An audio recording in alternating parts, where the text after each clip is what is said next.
शेवगाव या मतदारसंघामध्ये प्रतापकाका ढाकणे व त्यांचे सर्व कार्यकर्ते व तसंच इथं असणारे जे मतदार आहे त्यांनी इच्छा व्यक्त केली होती की एकतर लोकांची भावना प्रताप काकांच्या बाजूली होती की ते आमदार झाले पाहिजे।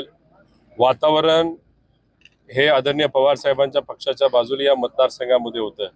असं असताना सुद्धा लोकांनी हे इलेक्शन ताब्यात घेतलं होतं। स्वखर्चातून प्रताप काकांना तिथं आमदार बनवावं अशा प्रयत्नासाठी त्यांनी कष्ट घेतले होते आणि हे झाल्यानंतर जेव्हा मतमोजणी झाली त्यावेळेस जो निकाल लागला तो इथं असणाऱ्या लोकांना मान्य नाही, मतदारांना मान्य नाही।